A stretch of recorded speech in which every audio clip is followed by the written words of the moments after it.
కవితను అరెస్ట్ చేసిన సందర్భంగా ఈడీ అధికారులతో కేటీఆర్ గొడవకి దిగారని, దానితో ఈడీ డైరెక్టర్ భానుప్రియ మీనా కేటీఆర్కు ఇచ్చి పడేశారు అంటూ కూడా ఒక వార్త ఇప్పుడు సోషల్ మీడియాలో చక్కర్లు కొడుతున్న నేపథ్యంలో ఈ అంశానికి సంబంధించి మనతో మాట్లాడేందుకు ప్రముఖ సీనియర్ జర్నలిస్ట్, ప్రముఖ రాజకీయ విశ్లేషకులు సిఎస్ రావు గారు మనతో ఉన్నారు. సార్తో మాట్లాడదాం.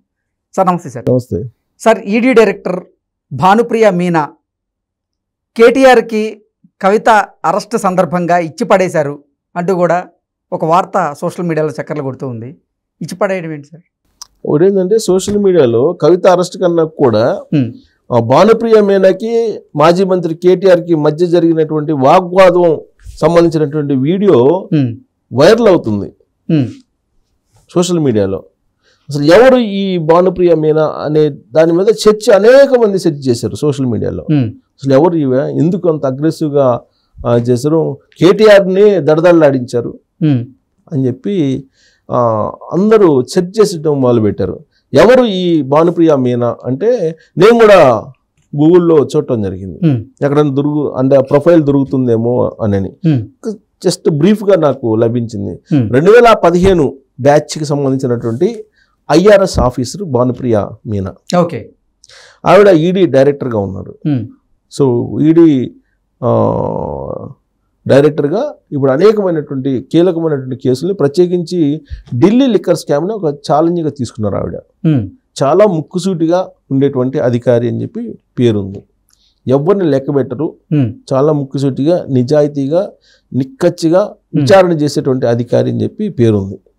దానికి తగిన విధంగానే కేటీఆర్ పట్ల ఆవిడ వ్యవహరించారని చెప్పి మనం ఆ వీడియోని చూస్తే మనకు అర్థమవుతుంది. అంటే కవితను అరెస్ట్ చేసిన సందర్భంగా కేటీఆర్ ఒక వీడియో తీస్తూ ఉంటే ఆవిడ కూడా ఈడీ అధికారులు ఆదేశించారు, నువ్వు వీడియో తీ, ఏదైందో చూసుకుందాం అంటూ కూడా ఆవిడ ఆ వీడియో జరిగింది. ఏంటంటే అక్కడ ఎందుకు ఆవిడ కేటీఆర్ మీద కోప్పడ్డారని అంటే, యాక్చువల్గా సెర్చ్ వారెంట్ ఇచ్చారు.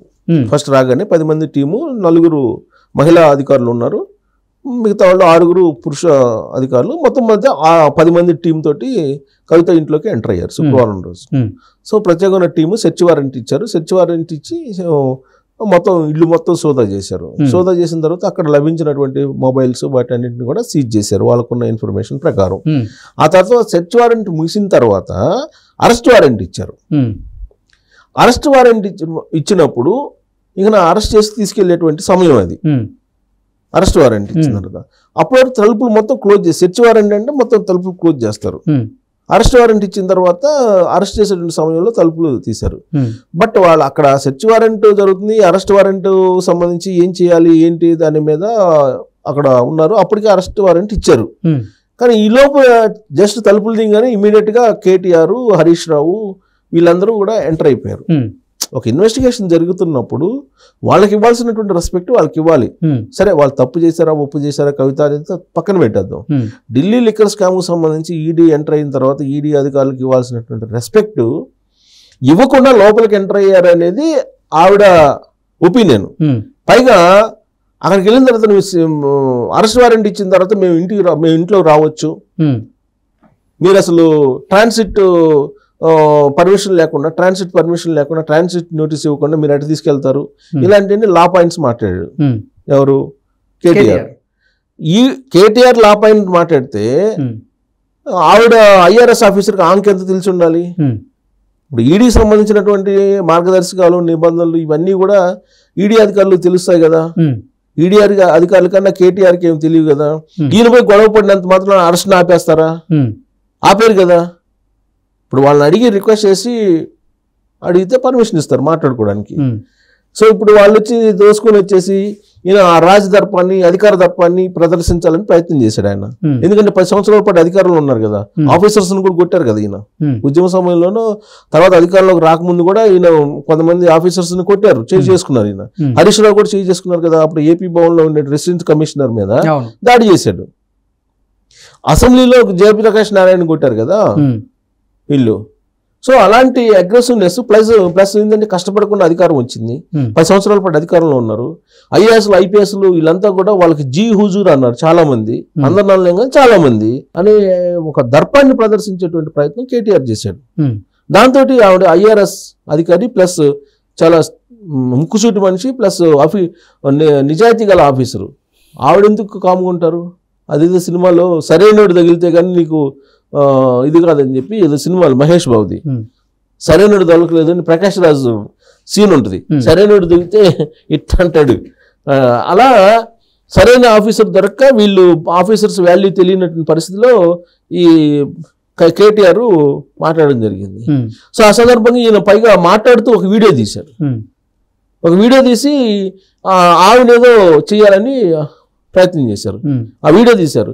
అసలు సెర్చ్ వారెంట్ ఇచ్చిన తర్వాత మేము ఎందుకు సెర్చ్ వారెంట్ అరెస్ట్ వారెంట్ ఇచ్చిన తర్వాత మేము ఎందుకు రాకూడదు అని చెప్పి అసలు ట్రాన్సిట్ నోటీస్ ఏది మీకు?